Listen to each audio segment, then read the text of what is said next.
I'm so happy to have Jen, Courtney, Agatha, and Leah here with me today to talk about self-care and gaining more clarity and vision in your life. Given that so many of us are working from home right now and we're spending more time than ever in front of our computers, phones, and televisions, taking care of our health, particularly our eye health, is more important than ever. According to research, Americans are suffering from screen fatigue due to the COVID-19 pandemic. Needless to say, straining our eyes to read tiny illuminated text on our devices for long periods of time can be harmful to our vision. In fact, research suggests that people who work at a computer screen have at least some symptoms of digital eye fatigue, also known as computer vision syndrome, which includes blurred vision, double vision, dry eyes, red eyes, headaches, and neck or back pain. And that's why we partnered with Lenscrafters to talk about self-care and gaining more clarity and vision in your life, especially during these stressful times, to say the least. So welcome, ladies. I'm so excited to have you. Hi. Hi. Hi. So excited to see all of us on these screens together. But all of you are, wearing your super stylish frames. And so with everyone spending more time on Zoom, eyewear has kind of become the most important accessory of 2020. So can you guys share how you're using eyewear to make a personal brand statement with your look and tell us what glasses you're wearing? So I'll go to Courtney first.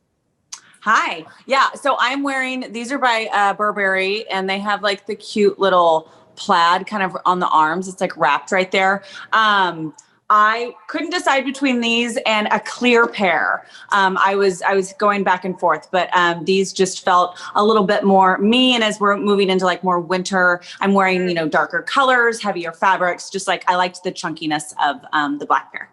I love them. They look amazing. Agatha, what about you? For me, I love prints, and I feel like that's something I try to show with my fashion and my style. So it was very important for me to add that. And this is by Michael Kors. It's so cute. It has a tortoise on the top, and love the detailing. So yeah, so cute. And Leah?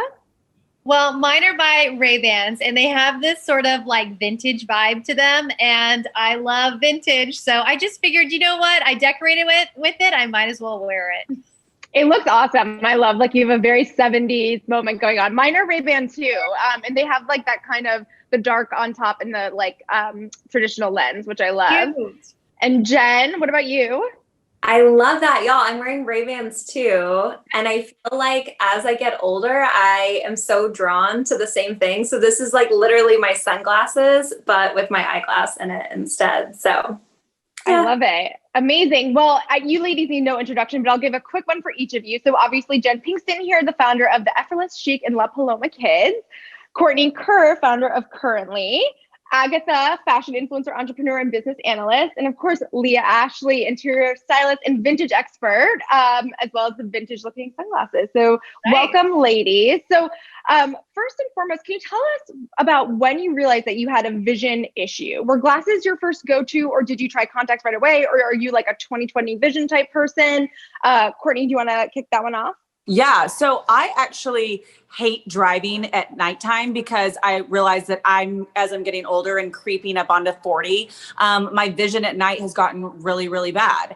And so that was kind of the first instinct for me to go, okay, we've got a problem. We need to address it. And it was something that was really easily fixable with Lenscrafters glasses. And so I'm able to use them when I'm driving at night. Also during the day, the anti-glare on them helps the reflections. What about you, Agatha? Have you had any eyesight issues, or was it more of a stylistic approach? Yes, mine is very similar to Courtney's. When I started driving, especially at night, looking at GPS, trying to find roads, it was the hardest.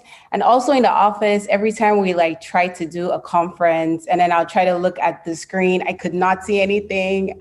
So I knew it was time. And then my very first pair, I did get them from Lenscrafters. So it's so amazing that I get to wear this as well. Yeah. I love it. Yeah, for me, it was dry eyes. I have super dry eyes, and obviously being at home all the time, I was like, I kind of want to switch it up and go to glasses pretty much the entire time. And it has become this sort of fun statement. So Jen, in 2011, you launched your blog to share everyday styling tips, and it's completely blown up. What gave you the vision to pursue what you're doing? And did you think it would develop into this expansive lifestyle network that you've created? At the time in 2011, no, not at all. Nobody would have been more shocked than me to see where it has gone 9 years later. But yeah, I think in hindsight, you don't always know that you're like at one of these inflection moments, but you know, you can look back and see these like really crystal clear moments that were just sort of informing what I would do or informing the kind of space that I would create as a wardrobe stylist. Not everything I was working on was always accessible. Like we were given these budgets that isn't representative of what a normal person has to go like shopping for their own personal style. And so when I started to create or like carve out this place in the internet, I knew that I wanted to come at it with that in mind and with that vision of how can we bring confidence to the everyday person and give her tools to really express her personal style. And then, you know, it kind of snowballed from there into interiors and family stuff that, yeah, even 9 years later, I can say that's still true at our core. Wow, 9 years. That's incredible. And Courtney, you rose to fame as a reality TV personality on Bravo's Most Eligible Dallas, and Courtney loves Dallas. But then you made the decision to pivot away from the reality TV world. So I'd love to know, what advice can you share on how to change people's perception and expand your career options in the process? Right. Yeah. No, once you crawl in a hot tub on reality TV, it's hard to get people to see you any differently.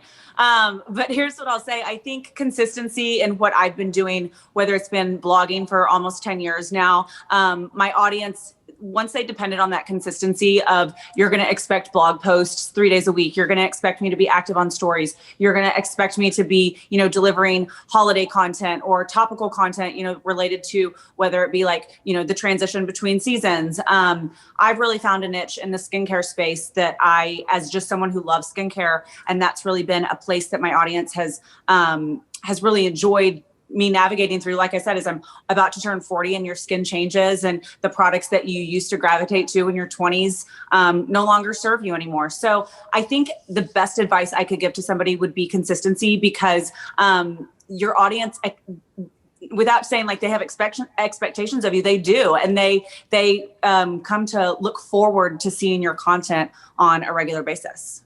Yeah. And I love that both of you have had these long-standing careers. I mean, 9, 10 years, it's incredible. And so much has changed, but obviously you guys have adapted alongside that. And Agatha, you're an accountant by day, which is amazing, and a content creator / serial entrepreneur by night. You are busy. What was the path that led you to where you are today? And why did you decide to launch your blog on top of your day job? And how do you manage both? Okay, so for my blog, I started my blog in college. This was like 2010, 11. And while I started it, I had so much free time and I had a passion to just create stuff, affordable pieces, high end. I tried to create high end pieces to look affordable. So I went to the thrift store, I bought myself a sewing machine and I started creating outfits. I created a few looks, and at the time Tumblr was like a big thing. And I remember like posting like the outfits and stuff I created on Tumblr, and it went viral, popular. And from them, I just kept like creating more content. And from there, I graduated from college, studying accounting, and then I started working as an accountant. So along with that, I've just been able to just like blog and then as well as work full time. Amazing. Yeah. And I'm sure your accounting background has helped you in building your businesses and your career as a blogger, knowing how to crunch the numbers. And Leah, of course, we all know you as an interior stylist and DIY expert, but before you made the pivot to interior design, you had a wildly successful fashion and beauty YouTube channel. So when did you realize that you had an eye for interior design, and why did you decide to make that career shift?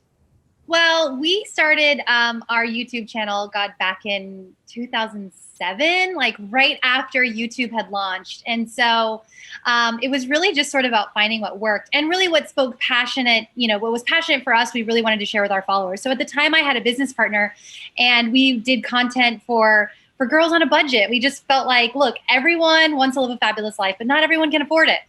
So we did DIYs, room makeovers.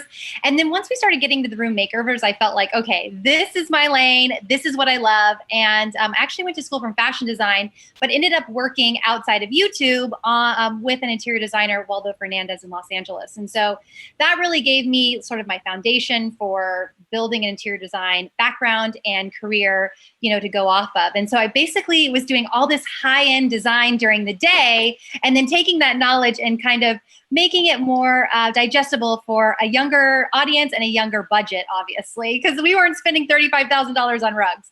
So just making it more budget friendly turned into a passion. People loved it. And I've sort of been doing it that since.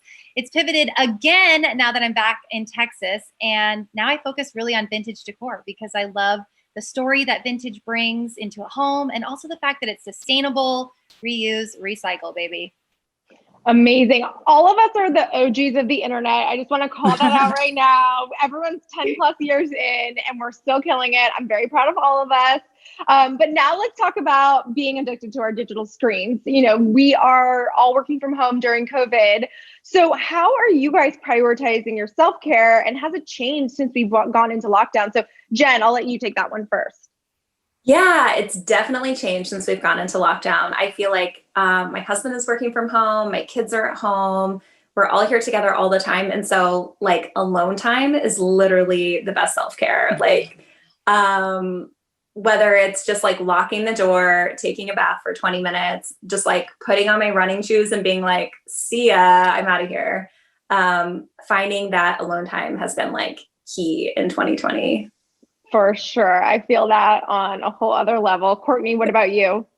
Well, you know, this year has kind of been bizarre and had, you know, its highs and had its lows. I actually got engaged during quarantine, so ended up moving in with my fiance during that period. So coming from a girl who hasn't had a roommate in 15 years to moving in with a man, while you're both working under one roof, to say there's been some ebbs and flows, like we've definitely had to navigate through that.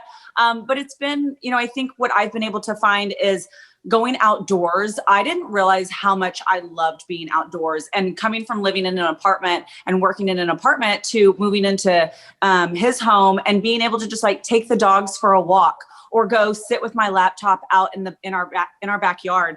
I think that was something that I didn't realize I craved until now I've been able to work from outside.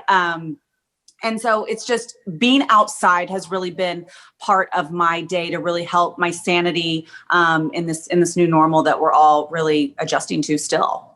Well, first and foremost, congratulations. I was so excited when I saw the announcement. Thank you. Yes, I can't even imagine. That is a true testament to your relationship, going into lockdown, moving in. But to your point, there was this really hilarious meme that was going around at the beginning of lockdown that was like, I totally get why dogs love walks now. Oh, 1,000%. Yeah, so true. So being outside is such a good one. Agatha, what have you been doing for your self-care? So for me, for self-care, one thing, same thing, I've been exercising. I never really put time into working out or like my fitness routine. So I realized that it was important to create a nice routine. And now like one thing I really love is jump ropes. Like I do a lot of jump ropes like every morning and it's amazing. And then I found a few tutorials on YouTube that have been super helpful. I also bought a house during quarantine. So I've been moving in, trying to settle in, get everything right. So that's one way I've been able to declutter and just empty out things. And that's has really, really helped me with settling in. Yeah, I mean, having a project like that is such a fun experiment. But yeah, big life moves during COVID for everyone here. Leah, what about you? I'm all, what is self-care? Can someone explain that to me? I have two small children, okay? I have a 4-year-old and a 1-year-old, and I'm going crazy over here. So I'm taking notes on all of your tips. No, my husband and I got into some meditation, but really, honestly, my self-care is locking myself in the bathroom and responding to Instagram direct messages. That's pretty much it. Hey, that is fair as well. So have you guys rethought any of your goals in terms of your career or your wellness? Like, has this time really given you anything that you are like, I need to change the way I do X, Y, and Z? I think I've decided that I don't really like the word goal very much. It sort of alludes to this idea that there's a finish line or there's going to be like a final point that you ascend and you're done working. And I think I've kind of swapped that out for this idea of vision and seeing what you want the future to look like, but knowing that you have to show up every day and just do the work and build something incrementally and know that you're making progress, even if it doesn't always feel like as much progress as you would like it to. I think in 2020, it's like, right, you could have made any goal you wanted in January, and then the universe kind of had other plans. But if you just have a vision, then that doesn't throw you off your course as much. You can still sort of chart your path, even when I am obsessed with that, Jen. I am seconding you all the seconds. Like, I totally agree. So Jen and I had like a goal. We would get together in the beginning of the year and sort of talk about our vision and our goals. And like, none of that was able to happen because of what happened, right, this year. And I just love that. Jen, thank you for that. I really love that. I do too. I'm like, yes, I subscribe, because this year was like, it was a year full of setbacks, I feel like, for everyone. And some positive things, of course, getting engaged, buying a house, like all these things are so amazing. But it's also just like, as a planner, it didn't really go over so well with me when it was like, you can make no plans, there's no timelines, there's no nothing. It's like very, very challenging, for a lot of different people to kind of accept that. So one of the things also, I, as someone who was constantly on planes, like I would get to see you lovely ladies at least a couple times a year, different cities, throwing big events. All of a sudden we're home in front of our screens on Zoom 24/7. So a lot of Americans are suffering from screen fatigue. So one, have you guys been suffering through this? And do you prioritize downtime or screen breaks throughout the day? I've been Courtney? really time batching my day. So I'll kind of break up my screen into sections, like every kind of 3 to 4 hours, give myself a break. So wake up, have my coffee, do some emails, and then take a break, exercise, set my goals for the day, or go through my to-do list away from a screen. And then revisit the screen for the around lunchtime, and then, get ready maybe, and then like freshen up and put makeup on that afternoon, and then kind of look at my screen again before dinner. So I think the time batching and really holding myself to that has helped me tremendously. I love that. Agatha, do you have any routines that you're sticking to? Same thing. I take breaks during lunch. I still work, and I take my lunch breaks for like 30 minutes to an hour. I walk outside. My doctor told me that it's important to look at flowers or vegetation. So anything that's, that looks nice and that's floral, it's good for my eyes. So that helps out. And that's also a good tip for anyone that's probably struggling. Just try to look at like flowers or something. I love your doctor. Yeah, no, I mean, nature in general, I think, has been really healing for a lot of people. We'll go on hikes and things like that, and it's just so calming and so peaceful and just very, very chill. But one of the things I've been doing is like moving from different rooms. So like working in different areas just to mix it up, because I feel like I go crazy in one spot all day long. But Leah, what about you? I mean, obviously you have kids, so I feel like that's a whole other ball game. So tell us a little bit about how you've been prioritizing your days. Well, so with kids, right, like their schedule has to be prioritized, right? So I run around chasing them, and sort of when I can find time to get in front of the screen, respond to people, post what I need to post, it happens when it happens. One thing I have been doing though is setting time limits for my social media, because I find myself sort of like checking it throughout the day. Like when the kids aren't looking, I try not to use my phone too much in front of them. I just don't think it's a great habit to set, or an example to set for them. But if I can set some time limits, that has seemed to help me a lot. That's really, really smart. I can't even imagine what my social media use is. These days, my phone's like exploding. It's scary. I got the report once and I was like, oh, we need to change this. We need to change this for sure. Jen, what are some of your daily habits that you do each and every day to kind of set the tone for your day? Yeah, well, I have to second Agatha. I work out every morning. I have to start my day that way. So that's one for sure.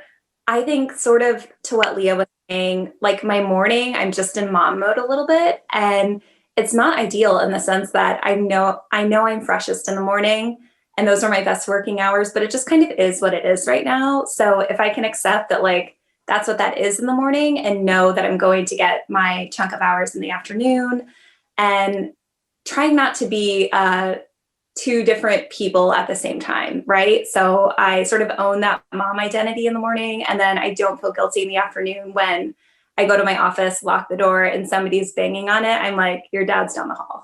Yeah, that's important. Where's dad? Where dad at? Totally. No, I love that.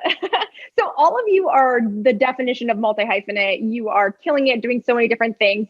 how do you stay focused? Because I think that's been one of the most challenging parts of working from home is when I'm in the office, like I'm in office mode. Like when I would go in, I'd have the team there. It just was like, I'm in a working mode. Here I'm like, oh, my little puppy, what you just, yeah, like I just get very distracted very easily. So Courtney, how are you focusing? What are your tips on staying focused? Yeah, I think for me, I sleep a lot. Like, I think if I don't have sleep, I don't focus. And then all I can think about is like, how quickly can I rush through this project so I can like take a nap or be done. So for me, it starts the night before and making sure that I set my to-do list for the next day before I go to bed. I feel like it kind of like just mentally prepares me for the next day, knowing what's going to be expected of me the next day. So always setting my to-do list before I go to sleep. And then I turn my phone off. If you've done the new update, you can just tell it, it'll just like it'll like disable your phone for a certain amount of time. And so I'm like all about that feature. So if that means, all the dings not going off, all the notifications, and really ensuring that I get that, like, you're gonna laugh at me, like 9 to 10 hours of sleep. That is ideal for me. And then I feel like when I sleep well, that I can function at 100%, the entire next day, and be able to get more done. So for me, it starts in the bedroom. And look, I'm a 9 to 10 hour as well, but I have to say both the moms are laughing. Yeah, they're like, you're delusional. Like, They're like, we haven't seen 9 hours. I'm like, girlfriend, you better enjoy that now. Your faces were like, yeah. I get that. But let's talk a little bit about work-life balance. So Leah, you mentioned like, what is self-care? Do you think work-life balance exists? Did it exist pre-working from home for you at all? Or has that just kind of trickled into this new normal? It's so hard for women. Like we are, just inherently the primary caregiver, even if you have an incredible husband, and I have an incredibly supportive husband, but like at the end of the day, they want mommy. I'm still nursing a baby. So like, there's only so many times I can, pawn them off on dad. So it is so important for women to find that work-life balance. And it is hard. And I think what Jen said was super important about like in the morning, we're in mommy mode and like, that's okay. I also agree with Jen that like, I get my best work done in the morning. So it's feels a little counterproductive. Like I want to get to the emails and knock it all out, but like, that's not what's happening. And there has to be sort of some grace with yourself about like letting it go and letting it be okay. And one thing that has helped me tremendously, and I honestly, this is going to sound so simple and so silly, but I just started doing it and it's changed my life, is to-do lists. Just like what needs to get done today? What can I prioritize? And then the rest of the day is just focused on keeping my kids alive, Yeah. That keeping the kids alive should definitely be on the to-do list. Jen, what about you? How do you stay focused? I agree with the to-do list. I usually like to like triage the day. So I'll do like 3 priorities. And it's like, if I have a chunk of time, these 3 have to get done first. And then I have that pesky to-do list that you never really make it to the bottom of. And that like experts tell you is not really helpful, but I still need it or I'll just forget everything. So I agree with that. Just being laser focused so that when you do have those chunks of time, like I don't waste 10 minutes figuring out, like, what am I going to do? What should I start? And it's like right there, ready to go. Love it. And Agatha, what about you? What do you do to focus? I agree with everyone with to-do lists. They're super, super helpful. One thing I try to do is I time myself because I know I work well under pressure. So try to like, you have an hour to do this and see as much as I can get done within that hour. And I find that really helps me. So that is one of the things I do that too. I love that. I think that's really great advice if that works for you. I definitely am like, okay, I have an hour in between calls. I need to get this, and this done. And I'll be so much more productive than if I have a completely open day. I'm like, wait, what's happening outside? What's going on? Like, it's like that pressure really, really works. So curious if you guys have picked up any new traditions, new habits, new things during lockdown that you previously weren't doing. For me, I started playing tennis, which was a lot of fun. There was only one park near our house that was open and gyms were closed, and it was like, let's get outside. And so I know it's not like work related at all, but it's definitely been good for my mental health. And I can't tell you the last time I learned a new task, like that isn't just like a simple thing, like where I completely immersed myself in it. And we got to the point that we were playing several times a week, and learning a new, just whether it's a language or a sport or something, I feel like my mind just really absorbed it in a different way than it would have maybe just because I'm getting older. And so I feel like that sounds bad to say, I haven't learned something new in so long, but it was like, we had all this free time, you know, we're just like, we weren't going out and we weren't, you know, doing whatever. So it's like, well, if you want to do something, now's the time to buckle down and do it. It's true. It's true. Agatha, what about you? Same thing. I think I mentioned exercising. Exercising really helped me. I dropped like almost 20 pounds. I gained so much, and then I dropped it and I was super excited. And another thing I'll say I was able to do, I like how Courtney mentioned, like just trying something new, because I think COVID really taught everyone to diversify. So for me, fortunately, I was still able to work my full-time job and then focus on my business. So I had more time to look for more things to do for my business and just dedicate time towards it. And that really, really helped as well. So yeah. I love it. Yeah, I got into gardening, which was something I would never have time to do normally, but we had this little herb garden and I got really into it and it really took off. And then it definitely really died recently because of the weather change. I grew like cucumbers and tomatoes and all sorts of crazy stuff. It was so fun. Jen, what about you? Anything new? I had the exact same herb garden experience. And then one day I looked up, my sourdough starter was stinky, my herbs were dead. Like buying chopped cilantro, like it was all out the window. I've been really pleasantly surprised by all of the opportunities for different educational experiences. I feel like when everybody went online and on Zoom in March, all of these like really great resources started offering free classes, and there was a lot more information, it felt like, at your fingertips. Yeah, there was a lot. I joined masterclass. I feel like I've taken like a little mini business 101 course during COVID. Yeah, there's access to so much incredible education out there and just awesome Zooms like this where you get to hear from people that you love and you follow in real time. Like, so I think that's been really interesting and something that will probably carry over into next year as well. Leah, what about you? Well, to piggyback on what Jen was saying about kind of how to, rethink all of this, like one of the big things that I do on social media is I go thrifting every Thursday. I take them along and we go thrifty Thursday. We go to the thrift store. And obviously in lockdown, you can't do that. We weren't going anywhere.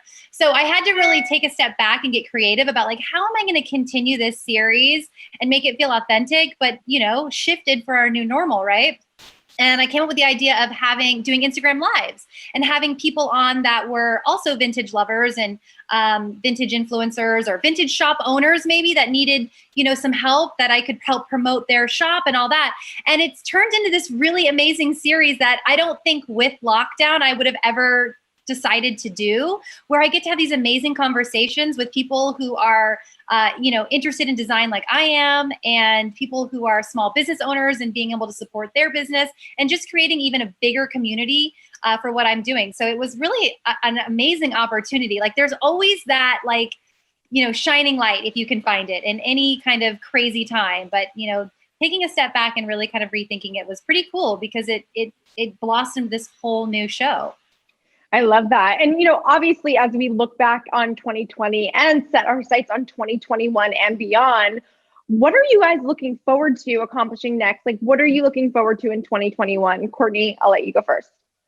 I mean, I'd like to plan a wedding. That doesn't have anything to do with work, but everyone's, I feel horrible because everyone's like, so how's the wedding plan? And I'm like, I haven't done a thing. I haven't bought a magazine. I haven't done a darn thing. I've saved a couple dresses on Instagram that I think are pretty, but the whole thought of it gives me so much sheer anxiety that I don't even want to start because then I feel like I'll become so obsessive compulsive. So I'm just and I don't want any of 2020 to just even have a piece of my wedding. So I'm just going to let 2020 just come and go. And then once I'm in a new year, I think I'll feel a little bit more confident to starting that process.